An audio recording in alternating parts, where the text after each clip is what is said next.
Nagvanshi tutorial, मैं आपका दोस्त सिद्धार्थ स्वागत करता हूँ आपका अपनी एक नई वीडियो में। तो बहुत बहुत शुक्रिया दोस्तों, आपने हमारे 1000 सब्सक्राइबर्स पूरे करा दिए हैं। हालांकि मैं कुछ दिनों से या आप कहें को बहुत ज्यादा लेट हो चुका है, वीडियोस डाल नहीं पा रहा था, कुछ हेल्थ इश्यूज आ गए थे, लेकिन अब मैं वीडियो रेगुलरली आपको अपलोड करता रहूंगा। तो दोस्तों बहुत ज्यादा डिमांड के कारण मैं यहाँ पे क्लास 10th और एनसीईआरटी के हम ये कह सकते हैं कि चैप्टर्स के बायोलॉजी से रिलेटेड कुछ चैप्टर्स को आपको यहाँ पे पढ़ाने वाला हूँ। तो टेंशन मत लीजिएगा, जो हम लोग अपना बीएससी या आईएएस का जो सिलेबस कवर कर रहे हैं उसको तो कवर करते हुए चलेंगे ही, यानी कि हम लोग पैरामीशियम पढ़ रहे थे तो उसके बाद उसको खत्म करके मोनोसिस्टेट ये सारी चीजें चालू करेंगे। लेकिन साथ ही साथ मैं यहाँ पे क्या करूंगा, क्लास 10th के भी कुछ वीडियोस को अपलोड करता रहूंगा। वो 10th वालों के बेसिस के लिए रहेगा और आप लोग के जो वीडियोस बनेंगे जो बीएससी लेवल के होंगे, जो आईएएस लेवल के होंगे, वो अलग बनते रहेंगे। ठीक है, तो अब हम लोग एनसीईआरटी का आज मेरा जो क्लास है वो क्लास 10th के बेस पे होगा। तो जो बच्चे यहाँ पे क्लास 10 में पढ़ रहे हैं उनको मेरा गुड मॉर्निंग। तो गुड मॉर्निंग के साथ साथ मैं आपको ये बता दूं कि अभी टाइम चल रहा है सितंबर का, बेसिकली सितंबर बीतने वाला है और आप लोग देख रहे हैं कि अभी इस समय कई सारे चैप्टर्स आपके कट चुके हैं और कई सारे चैप्टर्स आपके आ रहे हैं। लेकिन मैं दोस्तों आपको हर एक चीज पढ़ाऊंगा अच्छे से, क्योंकि भाई डिटेल जो होनी चाहिए वो अच्छे से सारे चैप्टरों की आपको मिलनी चाहिए। तो चलिए दोस्तों समझते हैं हम लोग। सबसे पहले किसी भी चैप्टर या किसी भी सब्जेक्ट का स्टार्ट करने से पहले आपको ये पता होना चाहिए कि हमें क्या क्या पढ़ना है। तो हम लोग अपने क्लास 10 के सिलेबस को पहले जान लेते हैं बाबू कि हमारे पास कितने चैप्टर हैं और हम क्या क्या यहाँ पे पढ़ेंगे। बाबू क्लास 10 के सिलेबस में आपको 6 चैप्टर मिलेंगे। कितने चैप्टर मिलेंगे बाबू? 6 चैप्टर मिलेंगे। कई सारी चीजें इस सेशन में कट गई हैं, लेकिन ये नहीं है कि वो हमेशा के लिए कट गई हैं बाबू, वो आगे चल के आएंगी, तो आपको पढ़ना सारी चीजें जरूरी है। तो बाबू आगे देखते हैं क्लास 10 में बाबू जो हमारा सबसे पहला चैप्टर आता है जिसको मैं आज आपको पढ़ाऊंगा भी, वो है लाइफ प्रोसेस। क्या बाबू? Life process. दूसरा चैप्टर जो आएगा बाबू वो क्या है? Control and coordination. Control and coordination. तीसरा चैप्टर जो आएगा बाबू आपका वो है how do organism reproduce. How do organism reproduce. और नंबर 4 है बाबू आपका heredity and evolution. Heredity and evolution. ये सारे जो चैप्टर्स है बाबू ये आपके मेन चैप्टर्स हैं, यानी कह सकते हैं चैप्टर तो सारे ही मेन होते हैं, लेकिन ये कुछ ज्यादा इंपॉर्टेंट चैप्टर्स हैं। इसके बाद जो चैप्टर बचेंगे वो थोड़े आसान चैप्टर्स होते हैं। जैसे कि जो हमारा 5वां चैप्टर है वो है आवर एनवायरनमेंट।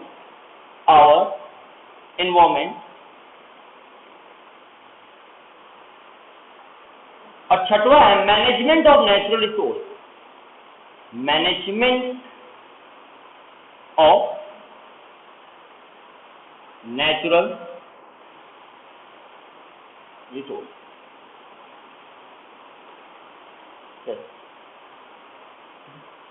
तो देख लीजिए ये हमारे 6 चैप्टर है। Life process, control and coordination, how do organism reproduce, heredity and evolution, our environment और मैनेजमेंट ऑफ नेचुरल रिसोर्स। बाबू अगर हम लोगों को एकदम बेहतरीन नंबर लेके आना है तो हमें पहले सिलेबस को अच्छे से बेहतरीन तरीके से डिकोड करना होगा।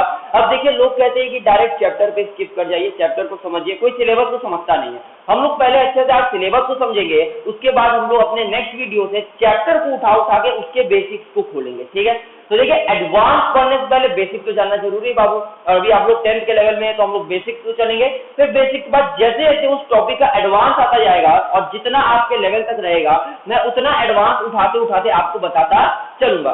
चलिए दोस्तों आगे बात करते हैं। हमने कहा हमारे पास यहाँ पे 6 चैप्टर है और मैं इन 6 चैप्टर को आपको अच्छे तरीके से बताता हूँ कि हर चैप्टर की कहानी क्या है और हर चैप्टर आपसे क्या कहना चाहता है। देखते हैं दोस्तों, अब इसका एक फोटो या स्नैपशॉट या जो भी आपका मन करे, स्क्रीनशॉट जो भी लेना है ले लीजिए, क्योंकि अब मैं इसे मिटा दूंगा और चैप्टरों को समझाऊंगा। चलिए ठीक है।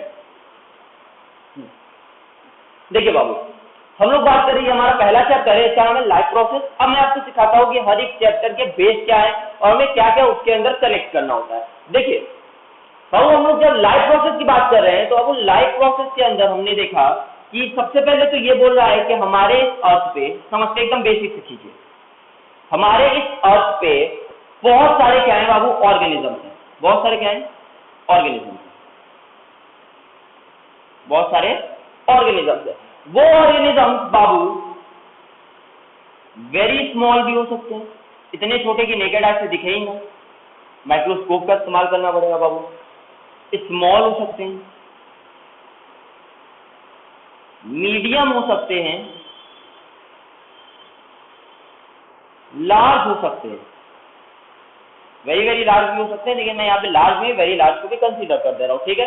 तो दोस्तों अब अर्थ पे इतने सारे ऑर्गेनिजम्स हैं बाबू, तो हमने कहा जैसे कि वेरी स्मॉल में हम यहाँ एक छोटा सा टर्म लिख दे रहे हैं जिसमें सबको इंक्लूड कर दूंगा, माइक्रो ऑर्गेनिज्म। माइक्रो एक साथ ही लिखते हैं, मैंने यहाँ डैश लगा के अलग अलग कर दिया। Micro organism. स्मॉल में बाबू हम लोगों ने जब देखा तो बाबू छोटे छोटे जीव जैसे कौन हो सकते हैं, छोटे छोटे यानी मान लीजिए हम लोग से भी छोटे, हम यहाँ पे ले लेते हैं, दिख रहे हैं लेकिन बाबू, एंड चींटी हो गई, टर्माइट, दीमक हो गए, मॉस्किटो मच्छर हो गए, आपका हाउस फ्लाई मक्खी हो गए, आपको जो मन करे आप वो एग्जांपल ले लीजिए। मीडियम में बात करेंगे तो बाबू मीडियम में तो मान लीजिए हम ही ह्यूमन, आपका मन कर रहा है तो आप मीडियम में ले सकते हैं, जैसे कि डॉग भी आप ले सकते हैं, कोई दिक्कत नहीं है, आप कैट ले सकते हैं, आपके ऊपर।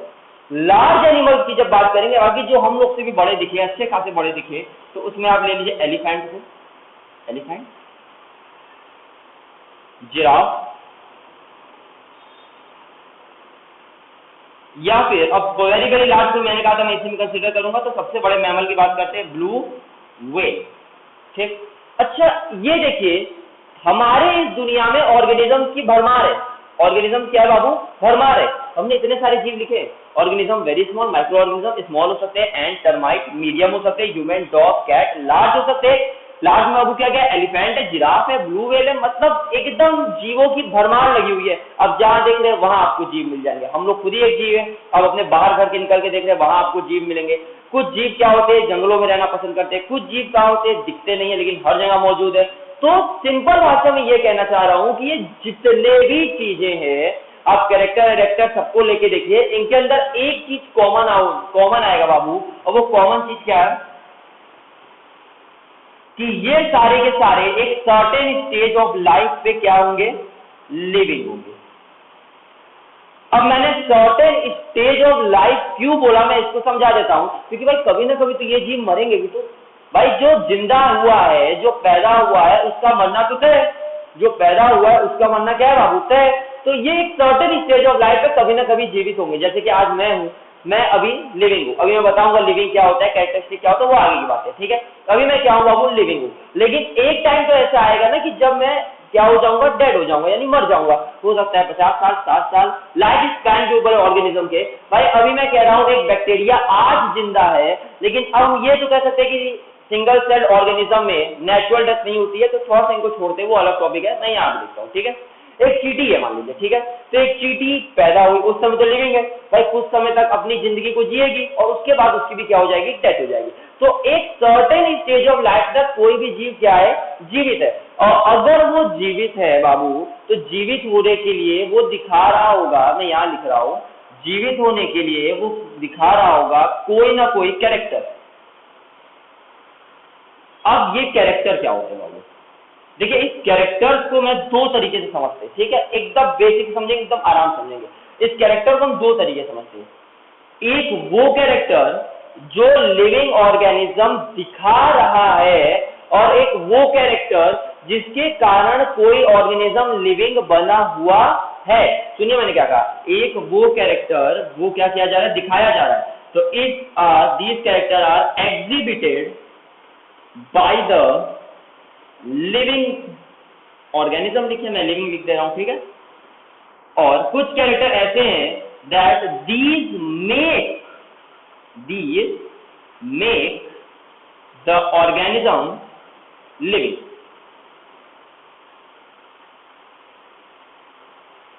देखिए कुछ ऐसे कैरेक्टर हैं जो क्या कर रहे हैं, लिविंग के द्वारा दिखाए जा रहे हैं, कुछ ऐसे कैरेक्टर हैं जो जीव को जिंदा बना रहे हैं। अब दोस्तों कैसे कैरेक्टर है, क्या कैरेक्टर है, आप लोग देखेंगे उसको, चैप्टर को तो हमें पढ़ना है। आज मैं खाली आपको सिलेबस का हल्का सा इंट्रोडक्शन दे रहा हूं कि लाइफ प्रोसेस समझाने की कोशिश कर रहा हूँ कि एक्चुअली में ये चैप्टर क्या कहना चाह रहा है। ठीक है, आगे के वीडियोस में आप मेरे साथ बने रहेंगे तो हम लोग इन चीजों को भी बहुत अच्छे तरीके से देखेंगे कि हम क्या बात कर रहे हैं। अब देखिए, हम लोग इस एरिया को छोड़ के इस एरिया पे आते हैं। तो हमने कहा कि लिविंग ऑर्गेनिज्म कुछ कैरेक्टर दिखाते हैं। ठीक है, तो भाई कैसे कैसे कैरेक्टर दिखाते हैं, मैं यहाँ ऐसे करके एरो बना के यहाँ लिख दे रहा हूँ। जैसे कि कोई भी लिविंग ऑर्गेनिज्म है वो ग्रोथ दिखा रहा है, भाई बढ़ रहा है। कोई भी लिविंग ऑर्गेनिज्म है तो क्या कर रहा है, अपने ही जैसे नए जीव को बना रहा है, तो यानी क्या कर रहा है बाबू, रिप्रोडक्शन दिखा रहा है। कोई भी लिविंग ऑर्गेनिज्म है बाबू एक्सक्रीशन दिखाता है, एक्सक्रीशन दिखाता है, डाइजेशन दिखाता है, सर्कुलेशन दिखाता है, इसी बहुत सारी चीजें। ठीक है, तो ये सारी चीजें जो हैं वो एक लिविंग ऑर्गेनिज्म दिखा रहा है। सॉरी बाबू, यहाँ पे शायद मुझे लग रहा है आपको ग्रोथ नहीं दिख रहा होगा, ये थोड़ा सा हम लोग बॉर्डर लाइन के ऊपर चले गए, मैं यहाँ से नीचे कर देता हूँ। रिप्रोडक्शन में क्या शायद विजिबल होगा, रिप्रोडक्शन, एक्सक्रीशन, डाइजेशन, यहाँ मैं लिख दे रहा हूँ बाबू ग्रोथ। ठीक है, ये सारे कैरेक्टर्स जो है एक लिविंग ऑर्गेनिज्म क्या हो रहा है दिखा रहे हैं। अब आगे हम लोग बात करेंगे बाबू कि आखिर हमें क्या क्या कैरेक्टर्स को इस चैप्टर में देखना है, समझना है। ठीक है, तो अब कोई भी जीव है उसको जिंदा रहने के लिए एक चीज तो चाहिए, वो है खाना। तो बाबू जब हम लोग फूड को पढ़ेंगे तो उसी फूड के दौरान हम क्या पढ़ लेंगे, उसी का न्यूट्रिशन पढ़ लेंगे। खाली मैं टॉपिक और सिलेबस के बारे में बात कर रहा हूँ दोस्तों, अभी क्या पढ़ लेंगे बाबू, उसका न्यूट्रिशन पढ़ लेंगे। न्यूट्रिशन के साथ साथ जब हमने देखा कि अब भाई न्यूट्रिशन मिल रहा है, फूड आ रहा है, तो फूड कहीं ना कहीं तो जा रहा होगा। अब सब लोग जानते हैं, कॉमन सेंस की बात है, जो खाना खाते हैं वो पेट में जाता है। ठीक है, और पेट में होता है उस खाने का ब्रेक डाउन, और खाने के ब्रेक डाउन को क्या बोलते हैं बाबू, डाइजेशन बोलते हैं। तो हमने कहा हम पढ़ेंगे न्यूट्रिशन, ये हमारा पहला टॉपिक होगा। उसके बाद हम पढ़ेंगे डाइजेशन, बहुत अच्छे तरीके से पढ़ेंगे बाबू। भाई डाइजेशन ऐसे हो रहा है, ब्रेक डाउन एक डाउन करना है फूड वूड का, वहां पे तो एंजाइम इस्तेमाल हो रहे हैं, लेकिन हमें तो भाई ऑक्सीजन चाहिए, हमें एनर्जी चाहिए। क्यों ऑक्सीजन मेरी बॉडी को चाहता है उसको मैं पढ़ाऊंगा आपको बहुत डिटेल में, लेकिन इसी ऑक्सीजन की डिमांड को पूरा करना और ले जाना हम लोग क्या बुलाते हैं, रेस्पिरेशन। अब देखिए ऑक्सीजन आया, डाइजेशन हुआ, खाना, अब देखिए खाना तो पेट में इंटेस्टाइन में पच रहा है, सांस ले रहे हैं तो हवा तो लंग्स में जा रही है, लेकिन हमें हवा तो हर जगह फैलाना है कि नहीं बाबू, हमें खाना तो शरीर के हर हिस्से को देना है ना। हवा यानी ऑक्सीजन जो है हवा के अंदर, वो तो शरीर के हर हिस्से को देना है ना। यानी हमारे पास कुछ ट्रांसपोर्टेशन का सिस्टम होना चाहिए कि नहीं होना चाहिए बाबू, एक जगह से दूसरे जगह ले जाने वाला कोई मीडियम होना चाहिए कि नहीं होना चाहिए, बिल्कुल होना चाहिए। इसीलिए हम अब के बाद पढ़ेंगे रेस्पिरेशन के बाद ट्रांसपोर्ट सिस्टम।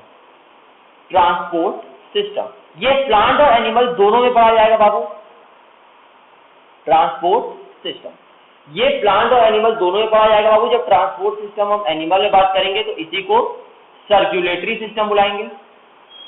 क्या बुलाएंगे बाबू, सर्कुलेटरी, जिसमें हार्ट के बारे में पढ़ेंगे। ठीक है, और प्लांट में बात करेंगे तो हम लोग डायरेक्ट नाम लिखे यहाँ मैं आपको दिखा दे रहा हूँ, जाइलम और फ्लोएम की बात करेंगे। ठीक है, जाइलम और फ्लोएम की बात करेंगे। अब बाबू सब कुछ अगर डाइजेस्ट हो रहा है, भाई हम लोग देख रहे हैं जो भी खा रहे हैं कार्बन के मटेरियल खा रहे हैं, क्योंकि हर चीज में कार्बन है। और भाई अगर कोई भी चीज केमिकल में, केमिस्ट्री में देखे, कोई भी चीज मेटाबोलाइज होती है, कोई भी चीज डाइजेस्ट होती है, तो कुछ ना कुछ बाई प्रोडक्ट देती है बाबू। बाई प्रोडक्ट ऐसे प्रोडक्ट्स होते हैं जो मेरे काम के हैं नहीं, तो भाई मैंने कुछ खाया, मैंने कुछ लिया, तो उसका भी तो कुछ ना कुछ बाई प्रोडक्ट बन रहा होगा, बन रहा होगा कि नहीं बाबू, बिल्कुल बन रहा होगा। उस बाई प्रोडक्ट को बाहर निकालने के लिए हम एक और टॉपिक पढ़ेंगे, और वो टॉपिक मैं यहाँ लिख रहा हूँ बाबू, एक और टॉपिक पढ़ेंगे, और वो टॉपिक क्या होगा, एक्सक्रीशन। क्या होगा बाबू, एक्सक्रीशन। कैसे करते हैं, प्लांट में कैसे एक्सक्रीशन होता है, ह्यूमन एनिमल्स में कैसे किडनीज द्वारा एक्सक्रीशन होता है, इन सारी चीजों को हम देखेंगे। और इतनी सारी चीजें देखने के बाद हमारा लाइफ प्रोसेस वाला जो एरिया होगा वो क्या हो जाएगा बाबू, खत्म हो जाएगा। ठीक है, तो सिलेबस का हल्का हल्का आपको इंट्रोडक्शन समझ में आ रहा हो कि मैं क्या बात करना चाह रहा हूँ। इसी तरीके से मैं आपको हर एक चैप्टर का एक हल्का हल्का ओवरव्यू दूंगा, यानी कि आज हमने इसके इंट्रोडक्शन को अच्छे से, सिलेबस को समझ लिया कि क्या कहना चाह रहे हैं। फिर जब मैं अगला चैप्टर चालू करूंगा कंट्रोल एंड कोऑर्डिनेशन, तो सबसे पहले हम उसके सिलेबस को अच्छे से समझेंगे बाबू कि आखिर सिलेबस कहना क्या चाह रहा है, यानी कि क्या ट्रोपिज्म का क्या मतलब है, हमारा ब्रेन कैसे काम करता है, स्टिमुलस का मतलब क्या है, रिसेप्टर्स क्या होते हैं, सारी चीजों को देखेंगे बाबू। पहले इधर हमने देखा कि ये सारी जो चीजें हैं, क्या इतनी बातें आपको क्लियर हुई, कुछ नहीं बताया है बाबू, मैंने इतना ही बताया है कि लाइफ प्रोसेस में, यानी लाइफ जो है वो अर्थ में प्रेजेंट है। अर्थ में लाइफ है तो भैया अर्थ में कई तरीके के जीव हैं, कुछ बहुत ज्यादा छोटे हैं तो नेकेड आई से नहीं दिखते, उनको माइक्रो ऑर्गेनिज्म बोला। कुछ छोटे हैं थोड़ा, यानी नेकेड आई से दिख जाएंगे लेकिन साइज में बहुत ज्यादा छोटे हैं, जैसे चींटी हो गई, दीमक हो गया, एंट, टर्माइट, हाउस फ्लाई, मक्खी हो गई, बहुत सारी चीजें। मीडियम में ह्यूमन हो गया, डॉग हो गया, कैट हो गया, लेपर्ड हो गया, हाइना हो गया, कोई भी जीव ले सकते हैं, ये सब मीडियम में आएंगे, ठीक है। लार्ज में देखेंगे elephant, giraffe, blue whale, simple example है। अब देखेंगे सभी के सभी चीज क्या है, जीवित है। क्या है बाबू, जीवित है यानी लिविंग है। अगर बाबू ये लिविंग है तो कुछ ना कुछ तो इनके अंदर ऐसा हो रहा होगा ना कि ये जीवित है। आखिर भाई कोई जीव जब मर जाता है, यानी कोई ऑर्गेनिज्म जब डेड हो जाता है, तभी तो उसकी बॉडी वैसी की वैसी रहती है ना भाई, वही ऑर्गेन अंदर अभी भी है, वही चीजें अभी भी है। तो आखिर में डेड है क्या, डेथ है क्या? अगर मैंने डेथ को समझ लिया तो मैंने इस चैप्टर को खोल दिया, ठीक है। तो अब हम डेथ को भी समझेंगे, यानी सबसे पहले हम समझेंगे कि भाई लाइफ आया कैसे इस अर्थ में, सवाल का था कैसे हम लोगों ने जीवों को बनाया। इसके बाद हम देखेंगे आखिर लिविंग के कैरेक्टर्स क्या है। तो मैंने आपको बताया था एक तो जो जीवित है वो दिखाएगा, भाई हम लोग पैदा हुए, अगर जिंदा हैं तो बढ़ेंगे। आज देखिए मैं कभी बच्चा था, आज हम लोग बड़े हुए, लेकिन कोई अगर बच्चा बचपन में ही मर जाए तो क्या उसकी कभी हाइट में ग्रोथ होगी, क्या उसकी कभी हाइट बढ़ेगी? नहीं बढ़ेगी बाबू। तो हमने कहा डेड के अंदर कुछ तो ऐसा हो रहा है कि उसके वो कैरेक्टर छुप गए हैं जो उसको लिविंग फैक्टर में डिसाइड कर रहे हैं। छुप गए, क्या गया कह सकते हैं, खत्म ही हो गए, ठीक है।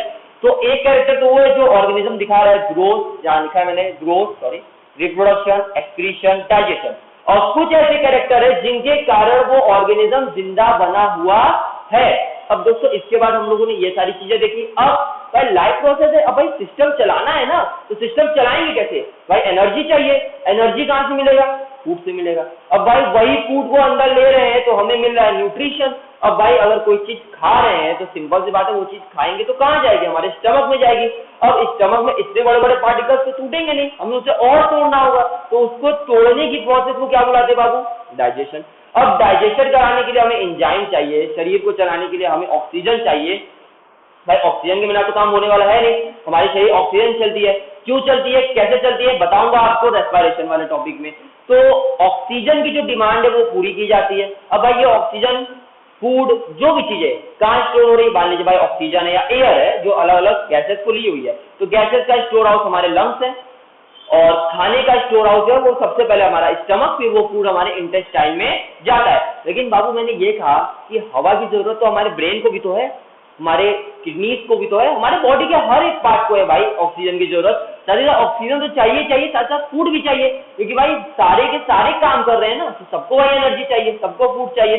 तो हमारे बॉडी में एक ट्रांसपोर्ट का सिस्टम बनाया गया, उस ट्रांसपोर्ट के सिस्टम को बनाने वाला सिस्टम हम कहते हैं सर्कुलेटरी सिस्टम, जिसमें हम लोग पढ़ेंगे ब्लड, हार्ट, पल्स क्या होती है आपको बताऊंगा, कौन से इंस्ट्रूमेंट से नापा जाता है, बीपी वगैरह। तो भाई हमने कहा प्लांट के अंदर भी ट्रांसपोर्टेशन सिस्टम है, जाइलम फ्लोएम से समझेंगे, ह्यूमन के अंदर भी है जिसको सर्कुलेटरी सिस्टम बुला रहे हैं, ठीक है। अब इसके बाद हमने यहाँ पे इतनी सारी चीजें देखी, और अब जितनी चीजें हम खा रहे हैं तो वो मेटाबोलाइज हो रही है। भाई अगर कोई चीज का प्रोडक्ट बनेगा तो उसका थोड़ा सा तो बाय प्रोडक्ट बनेगा ना, तो अब जो बाय प्रोडक्ट बन रहा है वो हमारे काम का है नहीं। यूरिया हो गया, अमोनिया हो गया, ये सब हमारे काम के नहीं है, इनको हमारे बॉडी से बाहर निकालना है। अब वही चीजों को हमारे बॉडी से बाहर निकालने की प्रोसेस को हम क्या बुलाते हैं? एक्सक्रीशन बुलाते हैं। क्या बुलाते हैं बाबू? एक्सक्रीशन बुलाते हैं। इतनी चीजें कि अभी खाली मैंने आपको एक हल्का सा ओवरव्यू दिया हुआ है कि लाइफ प्रोसेस में हमें एक्चुअली में पढ़ना क्या है। अब जब मैं आपको नेक्स्ट क्लास में पढ़ाऊंगा तो मैं आपसे लाइफ प्रोसेस का बेसिक इंट्रोडक्शन उठा के आपको पढ़ाऊंगा। देखिए बाबू आप YouTube पे देखेंगे आपको बहुत सारे लाइफ प्रोसेस की वीडियो मिल जाएंगे, उन वीडियोस में आप देखेंगे 1 शॉर्ट रिवीजन, 2 घंटा, 3 घंटा, ऐसे ऐसे करके कई सारे वीडियोस है। आप चाहे उन्हें भी प्रीफर कीजिए, क्योंकि सारे टीचर्स देखिए अपनी जगह पे बेस्ट होते हैं। मेरे साथ आपको पढ़ने से खाली यही फायदा होगा कि मैं आपको एक एक चीज का बेसिक उठा के समझाऊंगा। यानी अगर आप आगे बायो में, मान लीजिए आगे चल के 11th में आप बायो लेंगे, बायो की स्ट्रीम से पढ़ेंगे, नीट का एग्जाम अगर आपको निकालना है, तो अब वो एग्जाम से निकालने के लिए आपका बेस बनना बहुत ज्यादा जरूरी है। मैं आपको बेस बना के दूंगा, ठीक है। देख लीजिए दोस्तों, अब किसी को स्क्रीनशॉट, स्नैपशॉट जो भी लेना है ले सकता है अपना, ठीक है। तो आज के वीडियो के लिए इतना ही। अगले वीडियो में मैं आपसे मुलाकात करूंगा और फिर हम लोग इस चैप्टर को डिटेल में समझना चालू करेंगे। Thank you. चैनल को सब्सक्राइब कीजिएगा जरूर दोस्तों, लाइक कीजिएगा, और बहुत बहुत शुक्रिया आपका फिर से कि आपने हमारे 1000 सब्सक्राइबर को क्या कराया है, पूरा कराया है, ठीक है। Thank you.